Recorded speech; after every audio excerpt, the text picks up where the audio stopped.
Welcome to our channel. Today we how to reduce grocery bills with Walmart step by step clearly. Start by assessing your current grocery expenses. Take a close look at your last few grocery bills to determine where your money is going. Identify categories where you spend the most, such as meat, dairy, or snacks. Create a budget based on your findings to limit your spending in each category. Make a meal plan for the week that incorporates items on sale at Walmart. Check Walmart's weekly ads to find discounts on the products you regularly purchase. Use Walmart's online grocery shopping tool to create a list of needed items. Categorize your list by the layout of the store for efficient shopping. Consider using Walmart's app to find additional coupons and cashback offers. Set a specific day and time to do your grocery shopping to avoid impulse purchases. Stick to your shopping list while in store to prevent unnecessary spending. Take advantage of Walmart's price matching policy on items from other stores. Compare unit prices on products to find the best deals on similar items. Explore Walmart's great value brand for cost-effective alternatives to name brands.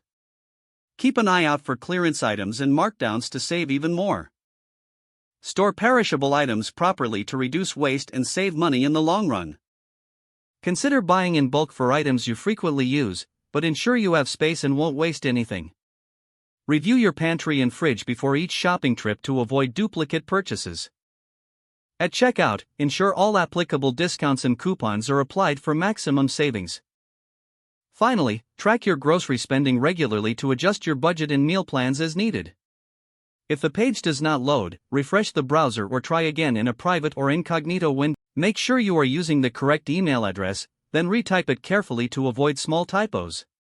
If your password is not accepted, use the reset option and create a new strong password you can remember. Check your spam folder for verification or security emails, then complete any requested confirmation steps. Enable two-factor authentication if available to improve account security and reduce unauthorized access risk. After signing in, review your profile details so your contact information and settings are accurate and current. If you see an error message, note it down and try again after restarting your device and internet connection. Log out when you finish, especially on shared devices, to keep your account and payment information secure. Don't forget to like this video and subscribe to our channel for more step-by-step tech guides.